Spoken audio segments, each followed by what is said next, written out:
All right, joining us now here on GCR. I really appreciate him taking the time after he had a massive play. We're about to do 5 plays that told the story of the game, and we're going to time it out well because I'm pretty sure number one on both of our lists is going to involve this guy. He, of course, came through with a massive block punt to get the Ravens going in the first half.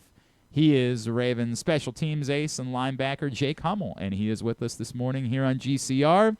Jake, it's Glenn. It's great to chat with you, man. Thank you so much for taking the time for us, and congratulations on a huge play and a big win. Thanks, guys, and thanks for having me. Absolutely, dude. It's great to chat with you again. Jake, I was somebody on Twitter pointed out that like you had a chance on the first punt of the game to come away with the block. Did you feel like you should have had that, and did you sense that maybe it was coming as they kept running out Bojorquez to punt that you were going to be getting one of these? Yeah, so I explained, I think in in an interview after the game to one of the reporters that early in the game we had a punt rush. We actually ran. It was the same one we ran to block the punt, but it was just to the other side, and I got the one-on-one with the personal protector, and I tried to go around him the first time, but I could kind of feel like I had a chance there. So I, went to the sideline after that play, talked to our special teams coordinator, and we were just discussing if we get another chance to go rush a punt. I was like, let's run this, just put me one-on-one with the PP again, and Yeah, right. I think I can beat him. So Let me go do it. yeah, it all worked out. I mean, sometimes, in those games, like you got to also just be in the right situation where you're able to go rush punts because you're not always, put in those situations where, 'cause sometimes you got to be in a more conservative. All the way. He's been busy today. Both So, punters have apologies. been We're trying to play it for everybody to see the punt. Everybody saw the punt block. Everybody knows what happened. But yeah, Yeah. luckily I got another chance at it. Luckily we were in a situation where we could go after a punt again. So, and he put me in the spot. So it was sweet. And obviously you get it. For someone like you, right, what does this moment mean? And not to say that you're not going to impact the team in other ways, right? But like you've kind of made your life doing this type of stuff. For other guys, it's catching a big touchdown. What does it mean for you to get a punt block, and particularly one that really did sort of set the tone and get the momentum going for the team? Yeah, it's what's got me into the NFL in the first place. When I was brought into the Rams as an undrafted rookie, that's why they brought me in. And so I take a lot of pride in special teams. I think maybe I just have a different mentality about it. I think, especially starting last year, I kind of was able to catch a groove where I realized I was one of the better players usually on most units. So, and I figured, why not go make an impact on this game any way I can. And I like to be, yeah, sure, like including last year, this year, I want to be, being on the field more in other ways, but I'm happy to help the team win any way I can. So why not like do it even with the limited reps I have. And so that's the kind of mentality I had, especially starting last year, just going into each game, preparing, finding a way that I could, impact that game, whatever that was and whatever phase that was. And so this year, same thing. It was just like, with a new team. I'm lucky to be on a team that, prides themselves in special teams, with Coach Harbaugh, as you know, and they take a lot of pride in those units, and they are going to put us in situations to have success and go make impacts on those games.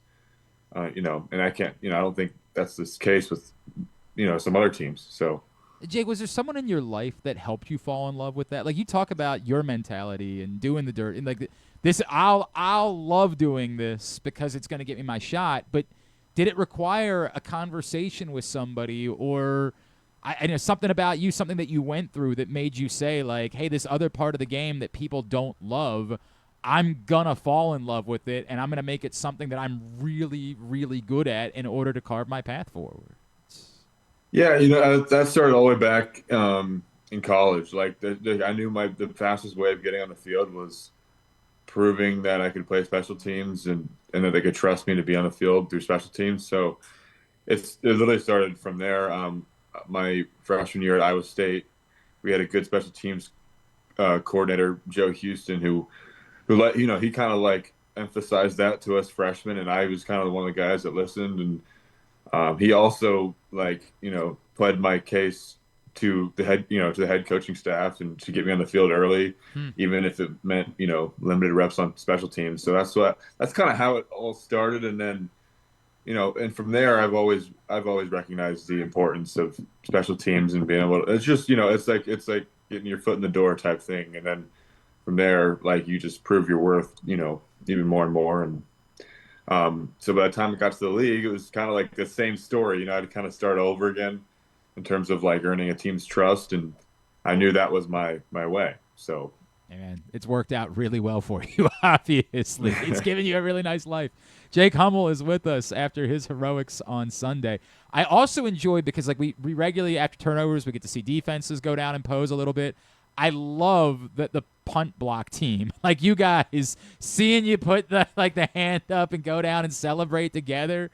You guys don't get to do that very much. Yeah, no, how much fun is cool that? When we get to celebrate together, and that was, it's just as important to scoop that ball up and it would have been nice to score, but everyone there is just as important, and hopefully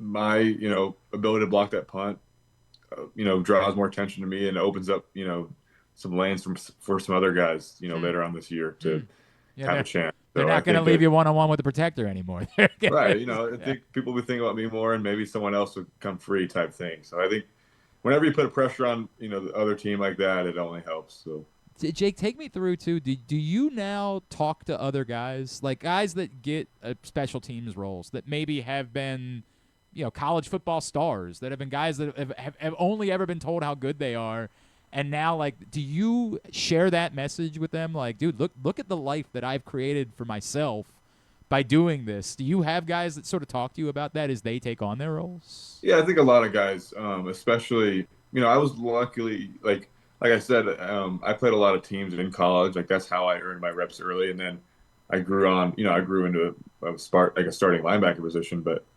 I had a lot of special teams reps in college, so I had a lot of that experience already. There's a lot of guys that come in, even as undrafted guys, that were All-Americans, starters on their team that never even played special teams in their whole careers at their colleges. So I think that's a lot of the times those guys will come to me asking, for tips and just, different ways I can help them to quickly get better at teams, because they understand that that's how they also can get on the field, and that's how they can earn their spot on a team, even as an undrafted guy and so on. So I'm happy to, and I think a lot of those guys recognize the importance of it early on, but it's just a matter of getting that experience as fast as you can and learning as much as you can. Did you sense what it meant to the entire team? I said we do this silly segment, this 5 plays segment, where we look over the 5 plays that we think were most important, and I'm giving it away. The punt block is number 1 on my list this week because it felt like, I don't know, and maybe it's unfair to the defense because the defense was playing really well to start the game, but it just sort of felt like things were maybe a little sluggish for the whole team at that point. Did you sense to everybody that was kind of the momentum moment that everyone needed to sort of get going in this game? Yeah, sure. I think whenever you can create a short field for your offense and then they can go and score a touchdown, that's just, one of the great examples of how to play complementary football. And that's what we emphasized, kind of after that first week too. And even before the season, we've talked a lot about getting turnovers. I think, from my understanding last year, we didn't do the best job of that as a team, as a defensive unit. And to me, when you're rushing a punt, to me, that's a defensive turnover, in my mind. Yep. And especially as a defensive player, it's most of those guys on that unit are defensive guys. And I think in my mind that's a defensive play. And like I said, whenever you can give your offense a short field, and I was happy that they were able to, go down and quickly score a touchdown off it. Because I think you're right. That's totally changes the momentum of that game and kind of gave us that little spark that we needed, to get everyone going a little bit maybe. So, dude, this is such a nerdy thing. I am so fascinated by this. This is to me the biggest play of the game. But sometimes when you're going for a punt block, you're inches away from a 15-yard penalty, right? Like those two things are the difference between the two are microscopic, right? Like, how do you handle when you're aggressive, when you realize, like, I'm not going to get it, and it's all happening at 1,000,000 miles an hour at a speed that none of us normies will ever understand? Like, how do you walk that line between wanting to be aggressive and making a play versus what could be really costly and essentially, to your point, kind of a turnover the other way because it gives the team a first down? That's actually a great point, and kind of like something I don't think people think about enough. Because last year I had a block punt for the Rams, and then, later on that year, like I'm like, oh man, I did it once. Like, you're trying to get the neck. You're always trying to find a way to get another one. And I actually had a costly play in the playoffs against the Vikings. Now, it didn't end up costing us in the game, but there was a play where I was rushing, like, trying to get around a guy, and he ends up almost like hip tossing me into the punter, and now they ended up calling it on me. The roughing the punter gave them a free first down in a playoff game, and it was in that point of the game too. It was like a tight game. Luckily, we immediately got the ball back with an interception, and it kind of like went away in everyone's mind. But like, I knew, I understood how like costly that could have been. And now, like, was it kind of a bull crap call? It still doesn't matter. It still doesn't matter. Like, it was right. It like is it could cost your team. So, yeah, that's when I kind of learned that lesson of like, when you got to pick and choose if you're going to be aggressive like that, and knowing when you're in the right position to actually go get a block like that. I also think kind of goes back to what I was saying earlier, like where you got to have the right opportunity to go call those punt rushes. So it's got to be, a lot of coaches like to call them when they have a longer 4th and long. Okay. When they're on their side of the 50.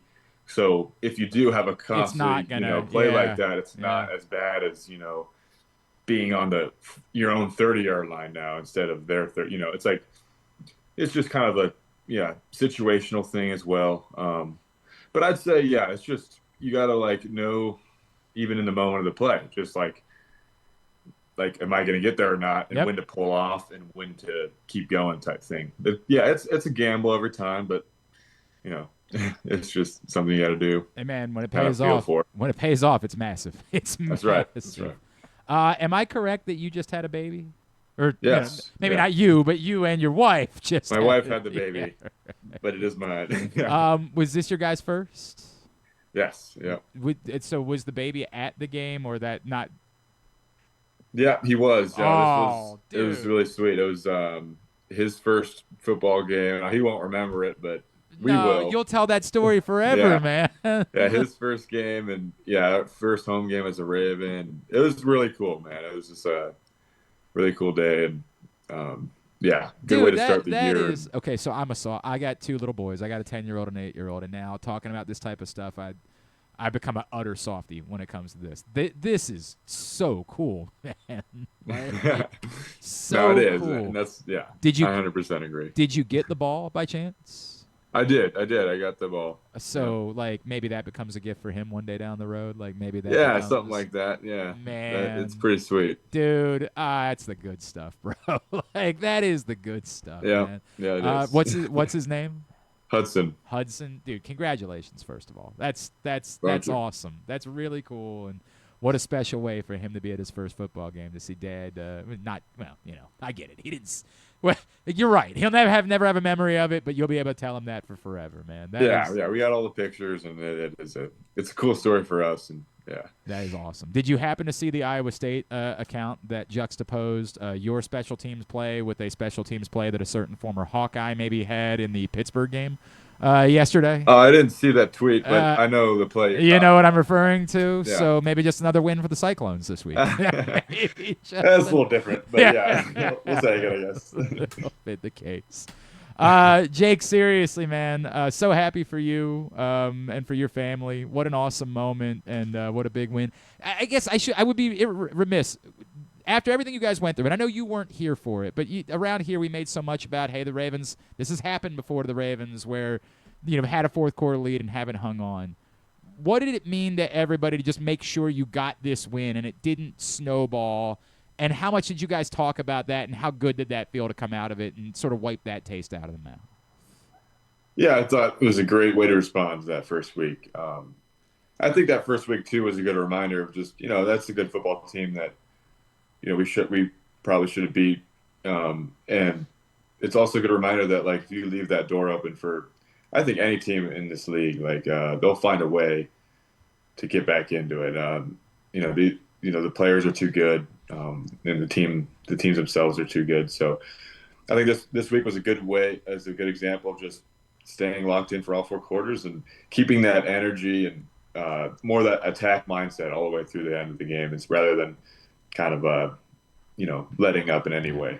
No doubt about it, man. Well, may there be. Oh, go ahead, Griffin. Jake, how do you take care of the mustache? What that is all a good goes question. into that? That is important. It's You're extremely right. impressive. Yeah. Yeah, no, I really don't do much. Just Okay. kind of let it do its thing. Just trim it, Gotcha. groom it. But I'm jealous. I'm thinking about the Movember. Is that what it's called? Yes, Movember, Yeah. right? I'm thinking about doing that. So we'll see. I'm jealous because in my entire life I've desperately wanted to have an actual mustache, and all I get is just like awful looking. Like, I gotta get rid of it every time.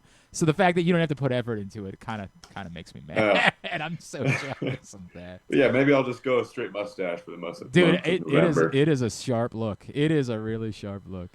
Jake, seriously, congratulations, man. May there be. One more. What was it like? So were you with Charlie Kohler all 4 years at Iowa State? I was his roommate. Oh wow! Oh, Wow. that's cool. Wow. That's so what was it cool. like being It back? was really cool being yeah, on you his guys- team now. Or on the same team. That's dope, man. I saw you guys were together. Your families were together. That's really cool, man. Awesome stuff. Jake, thank you, brother. Congratulations. May there be 100 more and 100 more Ravens victories this season. Yeah, I agree. Appreciate you taking the time for us. Thank you both.